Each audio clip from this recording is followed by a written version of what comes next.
और वास्तव में लोगों ने देखा 103 वर्ष के होकर के अंतिम महीने तक वे काम करते हुए इस संसार से विदा हुए। उन्होंने प्रारंभ की बात नहीं की। मनुष्य को चाहिए कि वह पहले अपने जीवन में इस बल की आराधना करे, अपने शरीर को संभाले, क्योंकि कोई भी काम करना होगा तो उसे लंबे समय तक उस काम को करते रहना पड़ेगा, तब जाकर के वह काम सफल होगा। और इस लंबे समय के लिए उसे देह को संभालना एक अनिवार्य आवश्यकता है और ये उसका कर्तव्य है। हमें ऐसा नहीं मानना चाहिए कि देह को संभालना एक भौतिक आवश्यकता है, नहीं, यह देह परमात्मा के पास पहुंचाने का हम लोगों को प्राप्त हुआ सबसे उत्तम साधन है। और इसीलिए कालिदास ने कहा शरीरम आद्यम खलु धर्म साधनम। धर्म साधनम, हम उसको भोगों में ले जा करके नष्ट करते हैं, ये दूसरी बात है, लेकिन भगवान ने तो हमें ये शरीर रूपी उपकरण जो दिया है, यह धर्म की साधना करने के लिए साधन के रूप में, उपकरण के रूप में दिया है। हम उसको संभालें।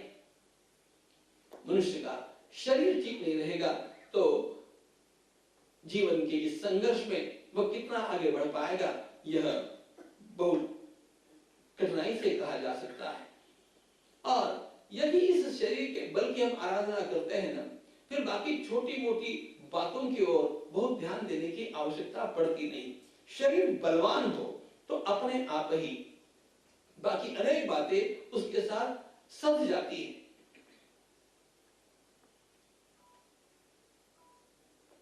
कड़ाके की ठंड है, कुछ लोग सह नहीं पाते और कुछ लोग सह लेते हैं।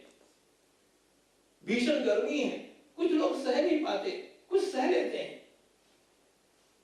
यह जो सहने की भी हम लोगों की आदत है, सहने का अभ्यास, यह भी प्रतीक्षा का बल है।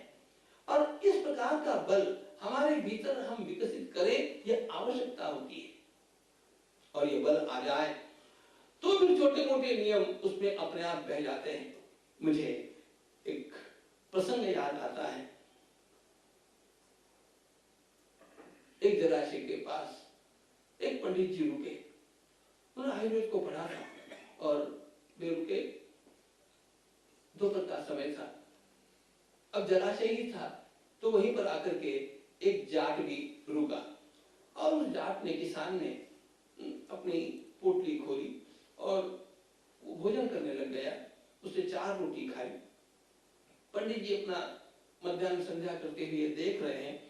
उसने 4 रोटी खाई और बाद में 1 लोटा पानी पी लिया। तो पंडित जी ने कहा, तुम क्या कर रहे हो? उसने कहा, प्रणाम करके कहा, क्या हो गया महाराज, मेरी क्या गलती? अरे तुम्हें पता नहीं, भोजन के बाद में पानी पीने से भोजन जहर हो जाता है। भोजनांते विषम वारी, आयुर्वेद का यह सूत्र है। तो पंडित जी ने कह दिया, जो रटा था, भोजन के बाद में पानी पिया, ये तो जहर के समान हो गया। अब वो बेचारा जाट, उसने कहा, जो एक पंडित बोल रहा है तो बात सही होनी चाहिए।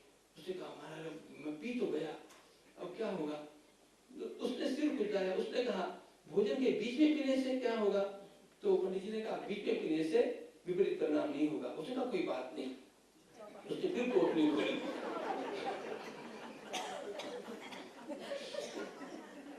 चार रोटी और निकाल ली और 4 रोटी खा गया और कहा, अब मैं पानी नहीं पी रहा हूं। तो पंडित जी ने कहा, तुम पहले पियो, बाद में पियो, कभी भी पियो, तुम्हें कुछ होने वाला नहीं।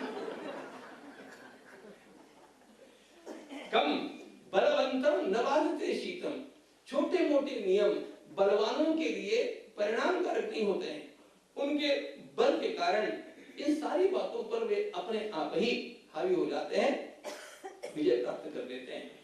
मनुष्य को अपने शरीर के इस बल का संचय करना चाहिए, उसका विकास करना चाहिए, उसकी ओर ध्यान देना चाहिए। भगवान श्री राम के गुणों का वर्णन वाल्मीकि रामायण के अयोध्या कांड के प्रथम सर्ग में आया है। मैं माताओं से कहते रहता हूं कि कभी अपने बालकों को यदि राम कथा में से कुछ पढ़ाना है तो इस सर्ग को जरूर पढ़ाइएगा। उसमें भगवान श्री राम के संपूर्ण गुणों का वर्णन आया है और उसमें एक गुण दिया है अरोगस्तरुणो वाग्मी।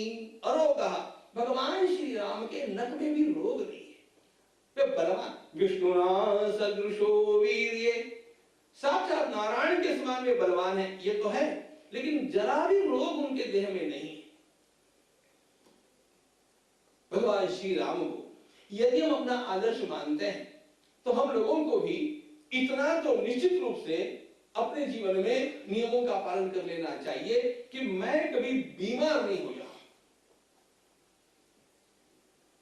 निरोग रहूं। भगवान श्री राम कहते हैं विभीषण, बल यह जीवन के प्रगति के लिए एक अत्यंत आवश्यक अश्व है, वही इस जीवन को वहन करता है। अब इस बल का और एक अर्थ हम लोगों को ध्यान में लेना चाहिए। संस्कृत भाषा में कोश निकाल करके आप देखेंगे तो बल शब्द का प्रयोग हुआ है सैन्य, बलम सैन्यम।